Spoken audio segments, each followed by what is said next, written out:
So Aram and Lud, aka Lawada, the sons of Shem.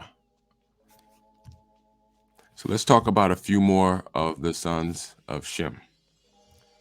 So we're going to go back to Genesis chapter 10, verse 22, where it reads, the children of Shem, Elam and Ashur, and Arphaxad and Lud, and Aram or Aram. Arphaxad, the son of Shem, the son of Noah, according to the Bible, is the ancestor of the Arphaxadites, one of the branches of the descendants of Shem.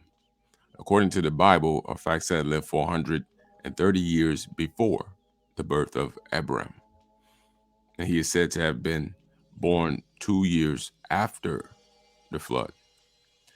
In the genealogical list in the Bible, Arphaxad is the father of Salah, who is the father of Eber, the ancestor of the Hebrews, or the Abantu, or Bantu people.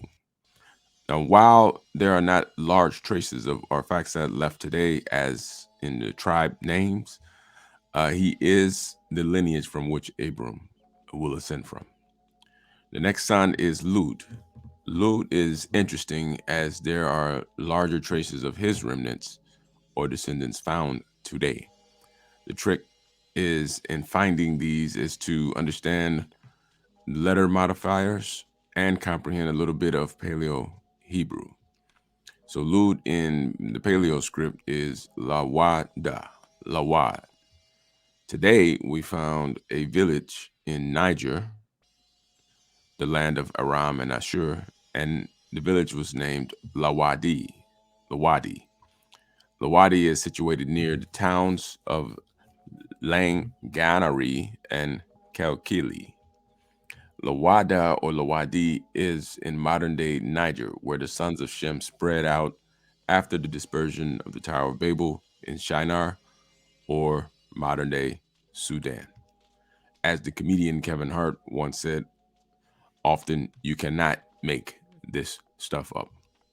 Now, there are Lawad geolocations in Morocco and India also, and we know the children of Lud are probably spread out across the world, but to find one in West Africa speaks volumes. The last son of Shem is one of the more popular ones, and his name is Aram. Aram is also the son of Shem, from where the original Aramaic or Aramaic language is derived today. And for your information, this is not the Aramaic language spoken by today's Arabs or Armenians. The original Aram can be found in modern-day Nigerian tribes. When you hear their names, it makes more sense, such as the Boko Haram or Boko Aram, rather. The name Aram or Aram was changed over either at the Council of Nicaea or even earlier by the 70. The translation of the 70 produced the Greek Old Testament known in theology as the Septuagint. According to Strong's NASB lexicon, Aram is 758. And in the lexicon, we can see that Aram was translated to Syria for some reason and its inhabitants. So we conclude that this is the beginning of shifting the minds of the Bantu and all people from the land of Shem, which is Africa, over to the Middle East for the Bible story.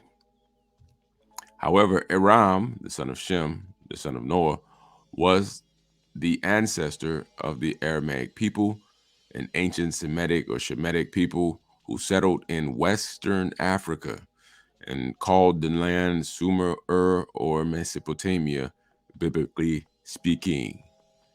He was documented to have had 4 sons, Uzi, Hul, Gether, and Mash. The Aramaic people are credited with the invention of the alphabet and the development of the Aramaic language. They are also credited with establishing several cities in West Africa, such as Damasak, Nigeria. Many linguistics of Nigerian indigenous and tribal languages assert the form of their language is parallel, if not identical, to the structure of the Aramaic and the Arphaxadic languages. We will tackle Aram's children in the next video. The names, places, and events are broken down in detail in our forthcoming book, the Abantu Research and Study Bible. The scripture companion to Africa is the land of Shem and the Unprofitable Lies book series. In this book, we detail how Africa is the land given to Abraham, Issachar, and Jacob, as Abraham, Isaac, and Jacob. This book is Afrocentric in nature to the point we've replaced westernized names with more authentic Bantu and African names. We utilize research and spiritual essence as we bring villages, towns, and cities in Africa and match them to the scriptures modern day. It's absolutely amazing. And if you are someone from Africa or the African diaspora, or you love and appreciate the African culture, you are going to be absolutely delighted and love the series in which we're trying to put together. So get on our newsletter over our website to be alerted first when the copies are available. We are only printing 100 copies for the launch. Hopefully you are able to show your support and get an inaugural copies. I'm Minister Coco with BibleStudyMinistry.com, which is a Bible study supplement source uncovering ancient lies. Tell a friend about us, about the movement for truth and righteousness for all, for a better world community.